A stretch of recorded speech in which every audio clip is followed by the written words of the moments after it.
नमस्कार विद्यार्थी मित्रांनो, माझे नाव सुवर्णा पंढरनाथ धाम, KTHM कॉलेज, राज्यशास्त्र विभाग, KTHM ई लर्निंगमध्ये आपलं स्वागत आहे.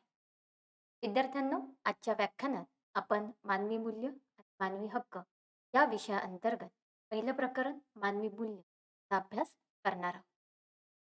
आजच्या व्याख्यानामध्ये आपण मानवी मूल्य म्हणून न्याय या संकल्पनेचा अभ्यास करणार आहोत.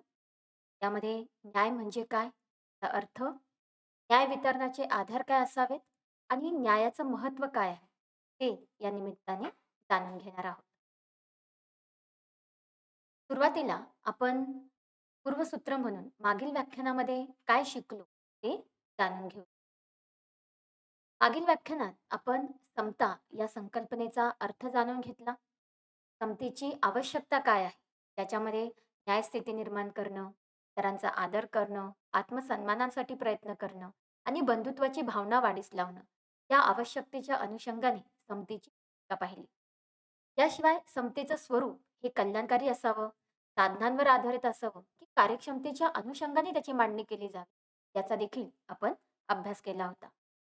आजच्या व्याख्यानामध्ये आपण मानवी मूल्य म्हणून न्याय या संकल्पनेचा जो काही भाग बघणार आहोत. त्याच्यामध्ये पहिला मुद्दा आपला असणार आहे, न्याय म्हणजे काय आणि न्याय वितरणाचे आधार काय आहेत. तत्पूर्वी या मूल्यांच्या अभ्यासातून आपण काय शिकणार आहोत ते जाणून घेऊया. न्याय या मानवी मूल्यांचा स्वातंत्र्य व समता या संदर्भामध्ये आपल्याला महत्त्व जाणून घेता येईल. आणि दुसरं, न्याय वितरणाचे जे 3 आधार आहेत ते देखील समजून घेत. न्याय ही संकल्पना जी आहे, ही मानवी अधिकाराच्या दृष्टिकोन सर्वात जास्त महत्त्वाची आहे. अगोदरची जी मूल्य आपण बघितली, प्रतिष्ठा, स्वातंत्र्य, समता, ही मनुष्यासाठी आवश्यकच आहे. पण ती प्रस्थापित करण्यासाठी आपल्याला आजही संघर्ष करावा लागतो आहे. आजही अनेक देश त्यासाठी प्रयत्न करतायत. आणि मग या प्रयत्नामधूनच बऱ्याचदा समाजातल्या ज्या काही घटना घडता आहेत, त्याचा परिणाम अशा लोकांवर होतो, ज्यांचा त्या घटनेशी काहीच संबंध नाहीये किंवा ते दुर्बल घटक जे आहे, जे स्वतःचा आवाज उठवू शकत नाही किंवा स्वतःसाठी अशी अनुकूल स्थिती निर्माण करू शकत नाही, ज्याच्यामुळे त्यांना ना प्रतिष्ठा प्राप्त होते, ना स्वातंत्र्य, ना समता. मग अशा वेळी त्यांच्यासाठी ती स्थिती विषमकारी आणि अन्यायकारी होऊन पडते. आणि या लोकांसाठीच न्यायाची संकल्पना खूप महत्त्वपूर्ण आहे. न्याय स्थिती निर्माण झाली तर आपण या मानवी मूल्य जे आहे त्यांना आपण बळकटी प्राप्त करून देऊ शकतो. लोकांमध्ये विश्वास निर्माण करून देऊ शकतो की प्रत्येकासाठी ती अनुकूल होऊ शकते. लोकांमध्ये नैराश्य त्या पद्धतीने निर्माण होत आहे. त्याचा अर्थ कुठेतरी आपल्याला न्याय मिळणार नाही किंवा न्यायासाठी आपल्याला वेळ आणि पैसा हा खर्च करावा लागतो. पण तरीसुद्धा त्या गोष्टींची उपलब्धता जी आहे ती होत नाही. ते न्यायासारखी संकल्पना प्राप्त करण्यासाठी जर व्यक्तीला संघर्ष करावा लागत असेल, तर या बाकीच्या मानवी मूल्यांचं महत्त्व आपोआपच कमी होऊन बसतं. मग त्या मूलभूत हक्कांना सुद्धा महत्त्व राहत नाही किंवा त्या मानवी अधिकारांना सुद्धा महत्त्व राहत नाही, तर तुम्ही त्या व्यक्तींसाठी किंवा त्या समाजासाठी न्यायाची स्थापना करू शकणार नसाल. आता न्याय म्हणजे काय? ते न्याय प्रामाणिकपणा, निपक्षता आणि न्यायिक व समान वागणूक देणे होय. ही न्यायाची व्याख्या बघितल्यानंतर आपल्याला एक जाणवेल, की न्याय याला कायदा आणि तत्वज्ञान क्षेत्राने खूप आकर्षित केलेलं आहे. बऱ्याचदा न्यायाची संकल्पना कायद्याशी जोडली जाते किंवा कायदा म्हणजेच न्याय असं मानलं जातं. पण आजपर्यंतचा जो काही आपण इतिहास बघतो, तर त्याच्यामध्ये अन्यायकारी कायद्याविरुद्ध अनेक संघर्ष झालेले आहेत. जसं वर्णभेदकारी कायद्याविरुद्ध लढा दिला गेला होता. म्हणजे न्यायाच्या बाबतीमध्ये आपण त्याला निष्पक्ष म्हणतो आहोत, प्रामाणिक म्हणतो आहोत. का? तर बघा, भारतामध्ये न्यायदेवतेच्या डोळ्यावर पट्टी बांधलेली आहे. म्हणजे ती कोणत्याही प्रकारच्या भेदभावाला, विषमतेला किंवा व्यक्ती कोण आहे याचा विचार न करता फक्त एक प्रामाणिकपणे त्या परिस्थितीला अनुसरून न्याय देऊ शकेल. म्हणूनच ती निष्पक्ष आहे, प्रामाणिक आहे आणि ती प्रत्येकाला समान वागणूक देते. ना वर्गाचा विचार करते, ना आर्थिक स्तराचा विचार करते, ना धर्म, जात, स्त्री, पुरुष असा कोणताही विचार करत नाही. व्यक्ती गुन्हेगार असते, स्त्री किंवा पुरुष नाही. व्यक्तीच गुन्हेगार असतो. कोणतीही जात, धर्म, संस्कृती ही गुन्हेगार नसते. म्हणूनच न्यायाला निष्पक्ष प्रामाणिक मानलं जातं. कायदा तत्वज्ञानाच्या क्षेत्राकडे आकर्षित होण्याचं कारणच अशा स्वरूपात आपल्याला दिसून येतं, की त्यामध्ये आपण सर्वांसाठी समान परिस्थिती निर्माण करू शकू, सर्वांसाठी न्याय स्थिती निर्माण करू शकू. मग या असमान आणि समान व्यक्तींमधलं अंतर भरून काढण्याचं काम जे आहे, ते न्यायाच्या स्वरूपामध्ये केलं जातं. प्लेटोसारख्या विचारवंतांनी न्यायालयाची संकल्पना मांडताना काही गुणांचा विचार केलेला आहे. त्याच्यामध्ये शौर्य, संयम यासारखे गुण आहेत. पण त्याचं म्हणणं असं आहे, की न्याय सुद्धा हा गुणाचाच भाग आहे. व्यक्तीने स्वतःच्या गुणानुसार किंवा स्वतःच्या क्षमतेनुसार आचरण केलं, तर न्यायाची स्थिती निर्माण होते. त्याने योग्य पद्धतीने कर्तव्याचं पालन केलं, तर न्यायाची स्थिती निर्माण होते. आणि तेव्हाच आपण या असमान आणि समान व्यक्तींमधलं अंतर जे आहे, ते भरून काढू शकतो. खरं तर प्लेटो, एरिस्टॉटल यांनी मांडलेल्या न्यायाच्या संकल्पना त्यांच्यामध्ये थोड्याफार प्रमाणामध्ये त्रुटी तर आहेच. कारण त्यांनी ज्या काळामध्ये हे सिद्धांत मांडले, तो काळ वेगळा होता आणि आजचा आधुनिक काळ जो आहे, तो वेगळ्या स्वरूपाचा आहे. इथे आपण प्रत्येक व्यक्तीला समान पातळीवर आणण्याचा प्रयत्न करतो आहोत. प्रत्येक व्यक्तीला आत्मसन्मान मिळाला पाहिजे. प्रत्येक व्यक्तीला स्वातंत्र्य प्राप्त करता आलं पाहिजे आणि ते करण्यासाठी समाजामध्ये विषमतेची भावना कमी होणं सुद्धा गरजेचं आहे. म्हणजे समता सुद्धा प्रस्थापित व्हायला पाहिजे. आणि मग अशा वेळी व्यावहारिक स्थितीला अनुसरून आपल्याला या गोष्टीची जाणीव ठेवायला पाहिजे, की समाजात खरंच विषमता आहे. आणि या विषमतेमधला जोपर्यंत आपण या विषमतेला सत्य म्हणून बघणार नाही, तोपर्यंत आपण समता प्रस्थापित करू शकत नाही. आणि ते जर होत नसेल, तर मग आपण न्याय कसा प्राप्त करून देणार?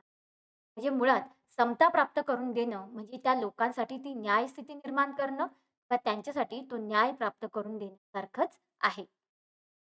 या दृष्टीने विविध न्याय सिद्धांत मांडले गेले. त्यात आपण प्लेटोचा तर न्याय सिद्धांत बघितलाच.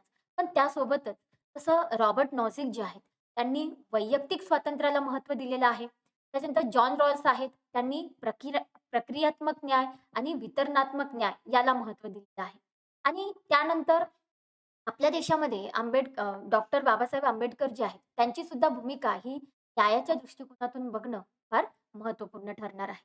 आणि या विविध न्याय सिद्धांताच्या माध्यमातून समाजासाठी एक अशी असं एक वातावरण आपल्याला निर्माण करायचं आहे, की जिथे मनुष्य आपल्या सुप्त क्षमतांना विकसित करू शकेल. त्याला ती स्थिती उपभोगता येईल आणि तरच तो स्वतःचा विकास साध्य करू शकेल. समाजातल्या ज्या काही आज समस्या आपण बघतो आहोत, या समस्यांचं मूळ या मूल्यांमध्येच लपलेलं आहे. या मूल्यांची जाणीव जागृती आपल्या समाजामध्ये झाली, तर नकळत आपण या समस्यांना सुद्धा पार करू शकतो. मग त्यासाठी आपला पहिला क्रायटेरिया तिथे असणार आहे, की कोणाला, काय आणि कशासाठी मिळालं आहे. आजही आपल्या समाजामध्ये शिक्षण, आरोग्य, शुद्ध पाणी, अन्न यासारख्या मूलभूत गरजा या खूप टंचाईच्या झालेल्या दिसतात. अनेक लोकांना वाईट परिस्थितीमध्ये स्वतःचं आयुष्य जगावं लागतं किंवा खडतर असे संघर्ष त्यांना करावे लागतात. मग जेव्हा आपण साधनांची क्षमता बघितली होती किंवा कल्याणकारी समता बघितली होती. तर त्याच्यामध्ये संसाधनांचं नुसतं वितरण होणं उपयुक्त नाहीये. तर कोणाला मिळालं आहे, काय मिळालं आहे आणि कशासाठी मिळालं आहे? त्याच्यामध्ये तेवढी क्षमता आहे का, की तो त्या गोष्टीचा उपयोग चांगल्या पद्धतीने करू शकेल? म्हणजे आजच्या स्थितीमध्ये राजकीय पातळीवर आपण त्या न्यायाच्या अनुषंगाने, त्या समतेच्या अनुषंगाने विचार करतो, की तुमचा संघर्ष असेल, तुमचे विचार असतील किंवा तुमचं अभिव्यक्त होणं असेल, याच्यामध्ये तुम्ही त्या न्यायाच्या स्थितीकडे कसे बघतात किंवा ते निर्माण व्हावी यासाठी तुम्ही काय विचार करतात, या दृष्टीने आपल्या भावना, आपल्या कृती फार महत्त्वाच्या आहेत. आणि मग समाजामध्ये या कृतींना, या व्यवहारांना फार महत्त्व प्राप्त होत असतं.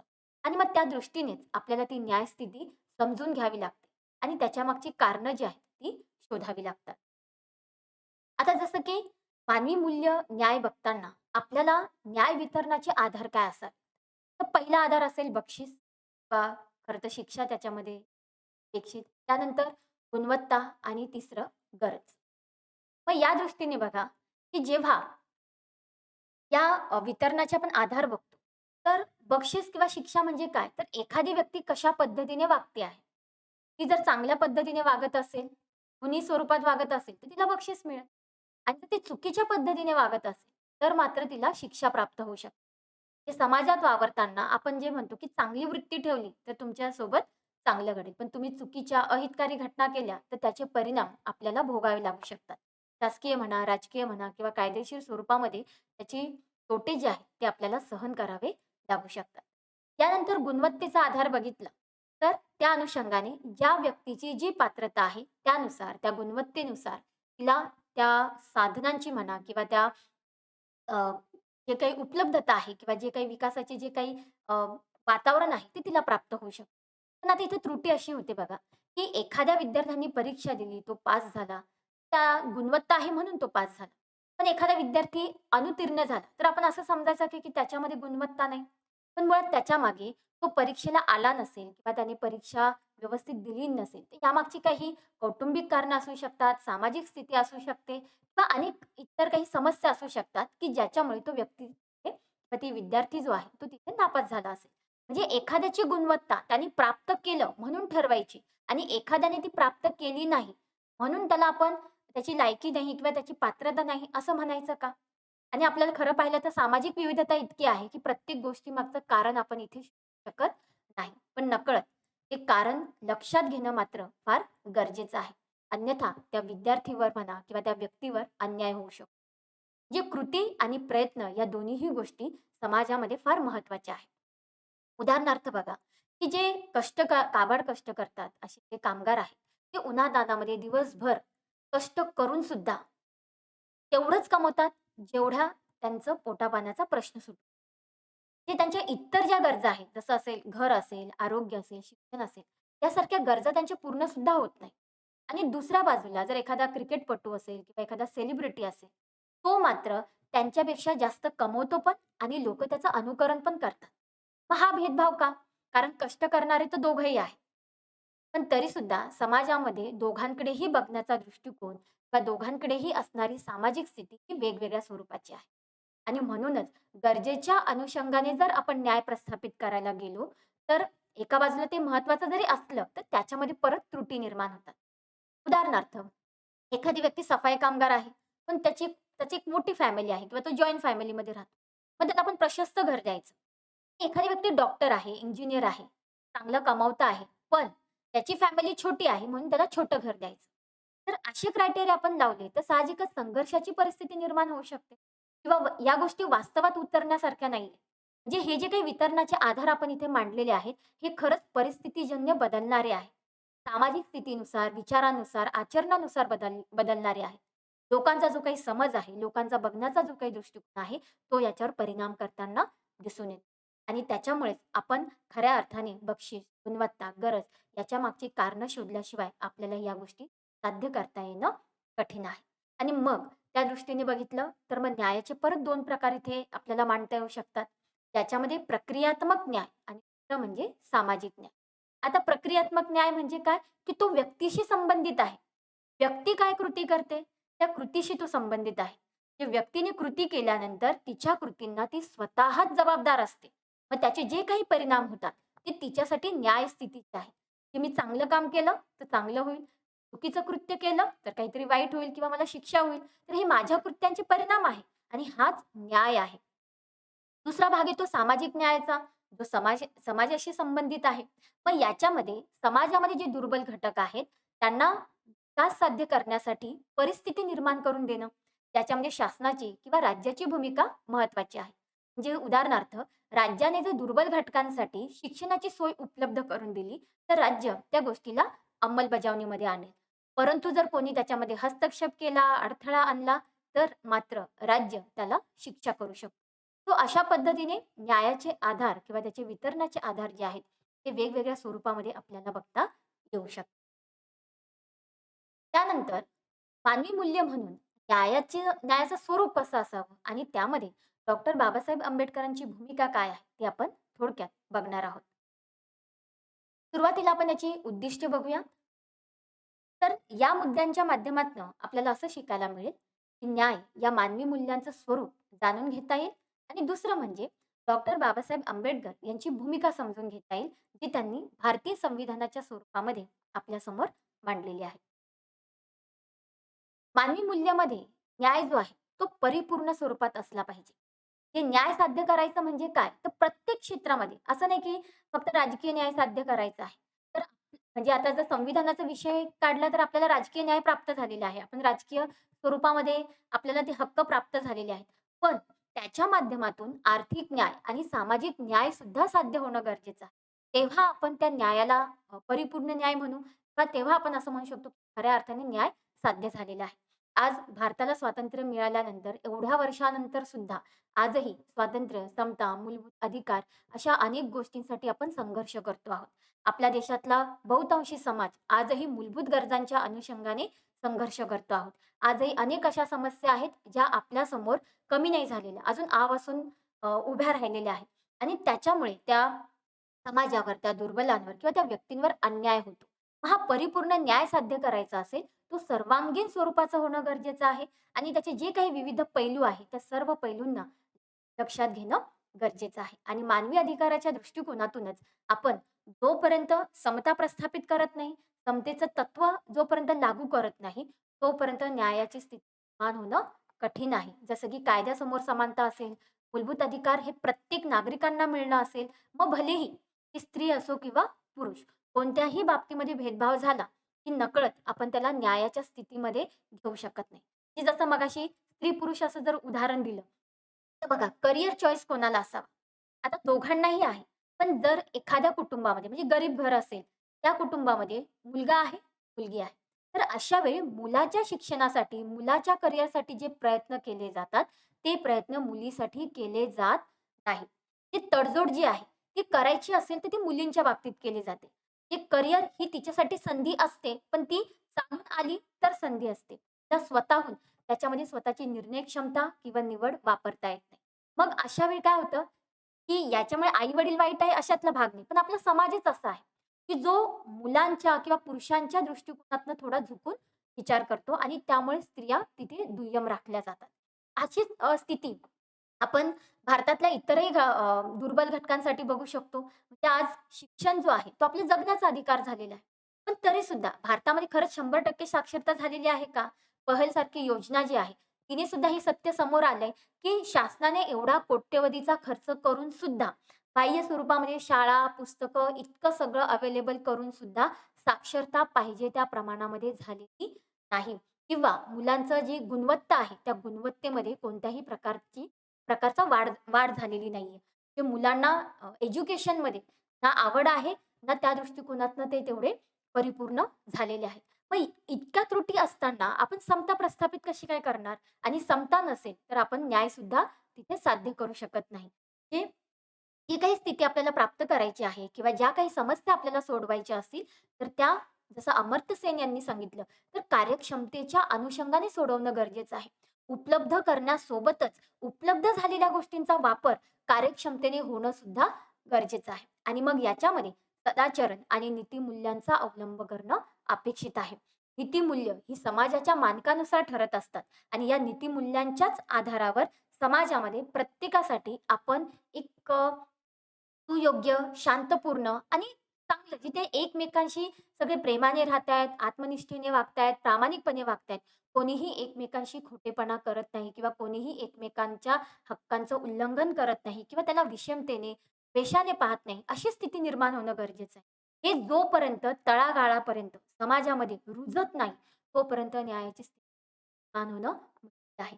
म्हणून मानवाधिकाराच्या दृष्टिकोनातून न्याय संकल्पना ही कोर्ट कचेरी, पोलीस यंत्रणा किंवा फक्त राज्य याच्यापुरती मर्यादित न राहता समाजामध्ये किंवा प्रत्येक व्यक्तीमध्ये ती रुजली पाहिजे.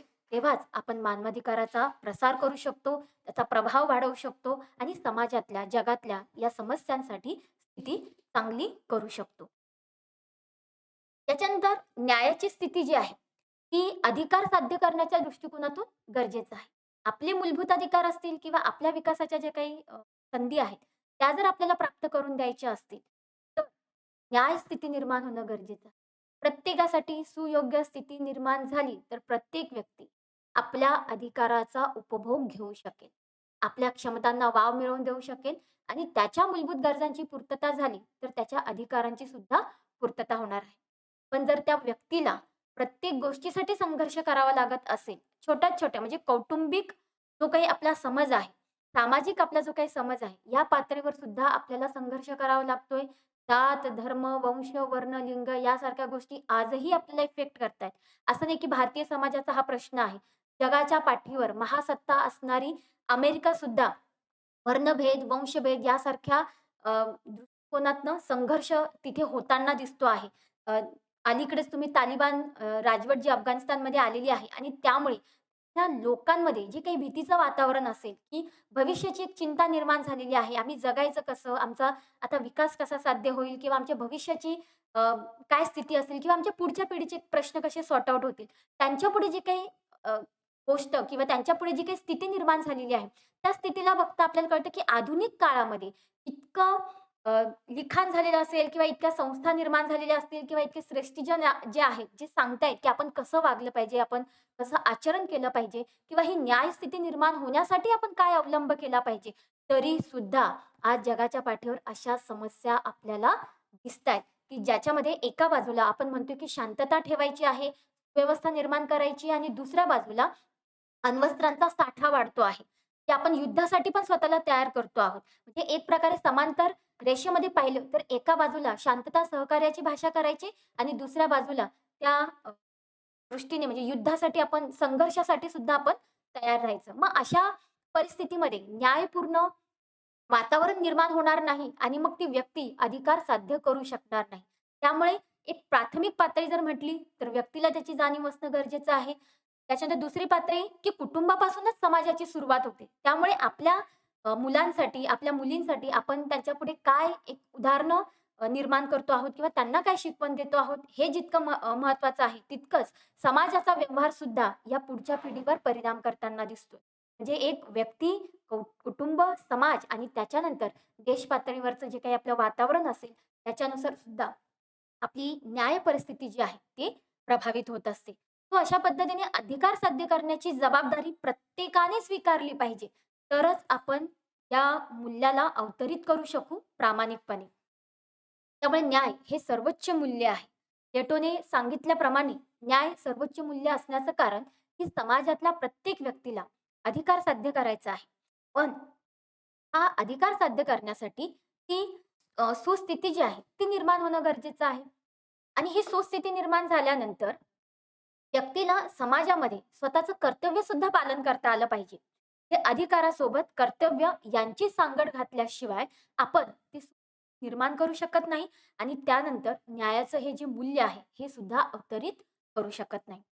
अशा पद्धतीने न्यायाचं स्वरूप जर बघितलं, तर ते परिपूर्ण असावं, समता, सदाचार, नीतिमूल्यांच्या अनुषंगाने विकसित झालेलं असावं, अधिकार साध्य करण्यासाठी त्याचा उपयोग होणं गरजेचं आहे आणि म्हणूनच आंतरराष्ट्रीय पातळीवर मानवाधिकारांच्या स्वरूपामध्ये न्यायाला सर्वोच्च मूल्य मानलं गेलं आहे. आता या अनुषंगाने जेव्हा आपण जॉन रॉल्स यांचा उल्लेख जर केला, तर रॉल्स यांनी काय केलंय, की समतेचं समर्थन केलंय. पण सोबतच विषमतेला मोडीत काढण्यासाठी सुद्धा त्यांनी त्या सकारात्मक भेदभावाला सुद्धा तिथे प्राधान्य दिलेलं आहे. ते एका बाजूला समता प्रस्थापित करायची, पण दुसऱ्या बाजूला जे दुर्बल घटक आहेत, त्यांच्यासाठी न्याय स्थिती निर्माण करणं ही राज्याची जबाबदारी पण आहे.